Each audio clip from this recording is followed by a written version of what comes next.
Hello, my name is Ariel. Thank you for clicking on this video. Today we will be reenacting a workshop that I did with a program called Queering Shelter. It was about how home can have a multitude of meanings, and I decided to teach the group how to crochet because crochet is something that has really rooted me after being uprooted from my own home and moving across the world to another country. I have found crocheting to be a reminder of my childhood, as well as just a simple way to make things and make my space a bit more of my own. As queer people, I think it's important to realize that not all of us have the privilege of having a stable, long-lasting home, or even a place to call home. Things of that nature came up in the workshop, but let's just, focus on the lesson. So essentially here, we start with what is called a slip knot. A slip knot is quite simple once you get the mechanics of it. I usually do this by wrapping the yarn around my finger, but for the sake of visuals, you can see that I have done it on the table. So what you do is basically take your yarn and make a loop, and then on the other end of the yarn, where it's connected to the rest of the ball, you make another loop and you pull that second loop inside of the first loop. And once you pull both ends, you get a knot. Now, once you have that knot, and feel free to, scroll back or rewind the video if you get lost at any point in time. But once you have that knot, you're going to slip your crochet needle into that knot and begin to make your first chain. Now, a chain simply is one measurement or one way of measuring the length of your piece. So every time you yarn over and pull through, you're going to have one chain. Depending on how long you want it is going to depend on how many chains you make. So the more chains you make, the longer your end product will be. So as you can see here, the process of making a chain is a little harder than what it looks. I find the most difficult part of crocheting is figuring out how to hold the needle in a way to guide the yarn through the hole that is wrapped around the needle that you initially made with your slip knot. So essentially, the best way that I can describe it, besides showing, is that once you yarn over, you're going to pinch the yarn in the hook and then pull the hole over the hook. Another way of saying that could be, pinching the yarn that you've yarned over and pulling it through what's already on the crochet needle. So I'm gung-ho about the pinch method. Other people that you find online might not pinch at the end, but I find that it helps me maintain the tension and not lose grip of what's already been crocheted, what's already been chained. So we're going to keep doing this motion of yarning over and pulling through until we have the desired length. I would like to make a square, like I said earlier, to contribute to the quilt that we will be putting together for this project. Yeah, so you just continue to yarn over, pull through, yarn over, pull through, yarn over, pull through. Now it looks like we have a decent width of chains. So we're going to begin to add some width to our square now. So every time you start a new row, you're going to add an extra chain so that when you turn the project over, it'll be an even square on the sides. So the first step to making your next row is to push your crochet needle through the first opening. So if you look closely at each chain, it makes a V.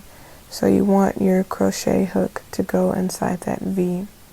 And then once it's inside the V or the hole, you're going to wrap your yarn over the needle, pull through once, wrap your yarn over the needle again, and pull through twice.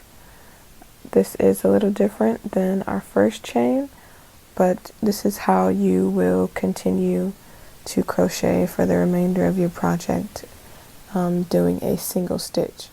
So again, you go and push your needle through your next hole or your next V. Now you have 2 on your hook, yarn over, pull through 1, and then yarn over, pull through 2. Now we're just going to keep doing this over and over until we get to the end. And once we get to the end, we will create a single stitch before we turn over our project, but I will talk more about that when we get there. In the meantime, I will allow you guys to watch me do this, just so you don't have to pause the video and rewind again. You can just kind of look up and watch as you do it. I hope this is helpful.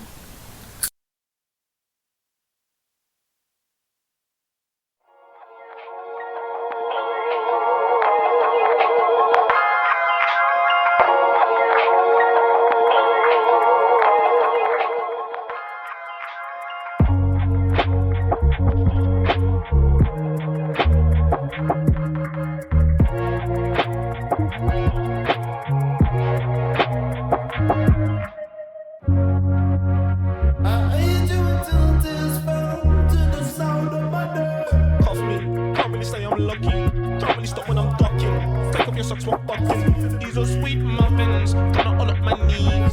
See me, we share release. How silence becomes deceased. Only a moment, please. See the world when it changes. And then we'll become strangers. And then we'll become dangerous. Oh, yeah. And then we'll release. Waking the name.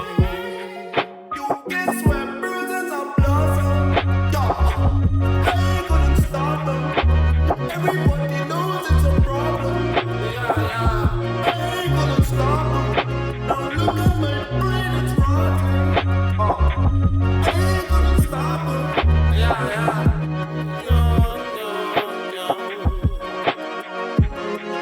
Up and you, what about you?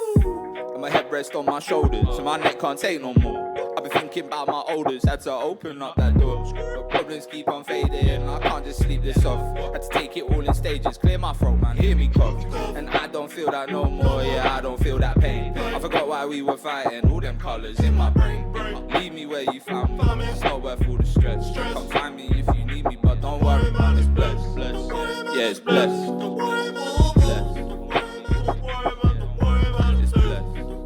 No stress.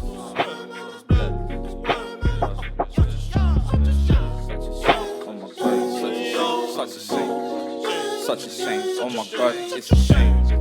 Such a shame. It's a shame. It's a shame. Such a shame. Oh my God, it's a shame. It's a shame. It's a shame.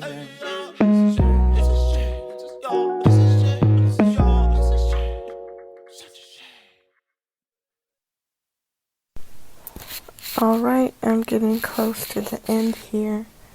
Be a little careful when you get to this part because the holes get a little tighter, so you have to kind of really push your needle through depending on the type of yarn that you're working with. I'm working with some very chunky yarn and a large needle that is size 6, I believe, 6.0.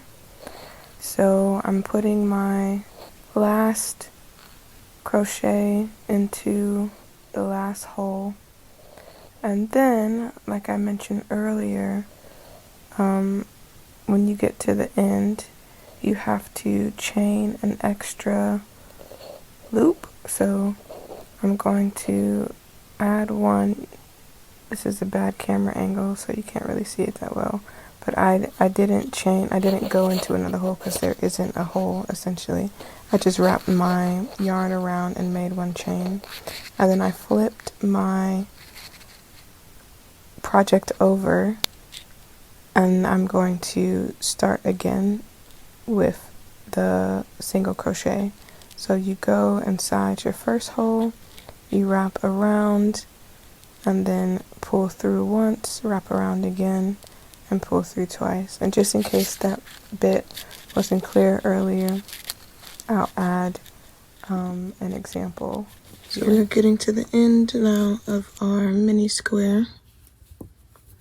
So we're going to do our last stitches.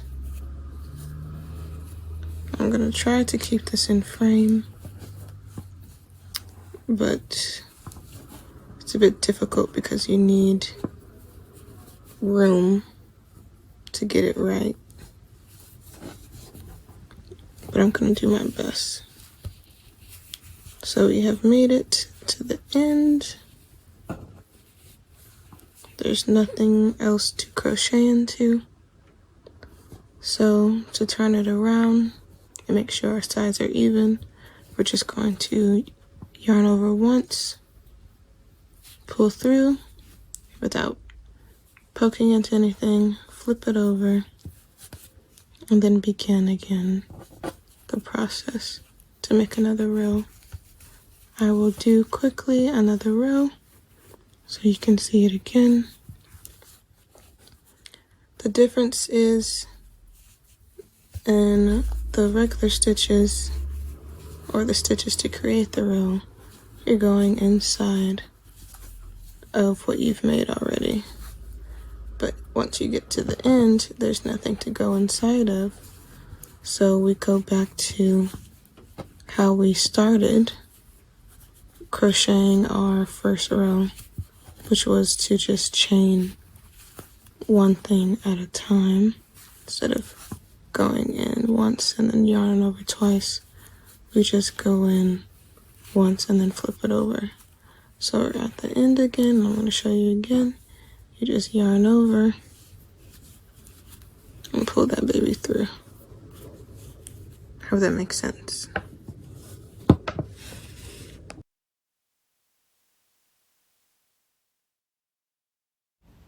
Now let's crochet again together and practice what we learned.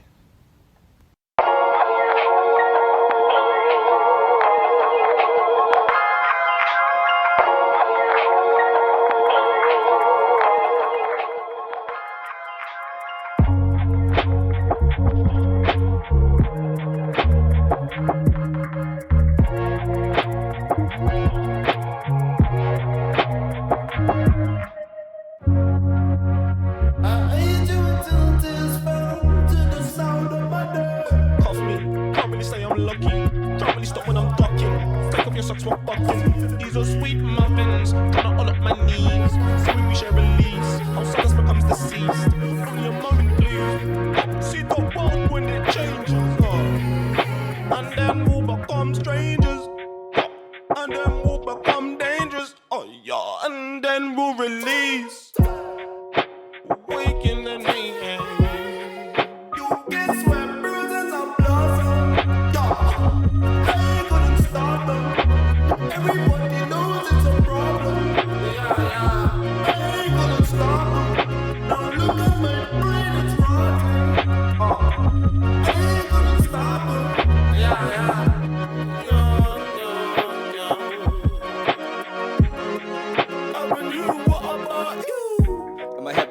shoulders, and my neck can't take no more. I've been thinking about my oldest, had to open up that door. But problems keep on fading, I can't just sleep this off. Had to take it all in stages, clear my throat, man, hear me cough. And I don't feel that no more, yeah, I don't feel that pain. I forgot why we were fighting, all them colours in my brain.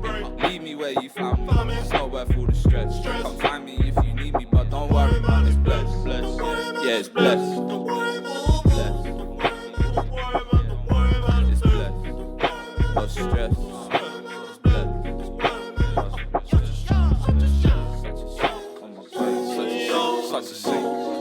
Such a shame, oh my god, it's a shame. Such a shame, it's a shame, it's a shame, such a shame.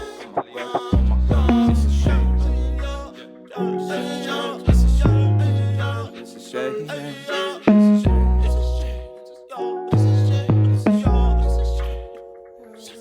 At the end of your project, you're going to take that last hole that you made and take your end string and just shove it through there, like so. And you have a nice little knot to keep it secure.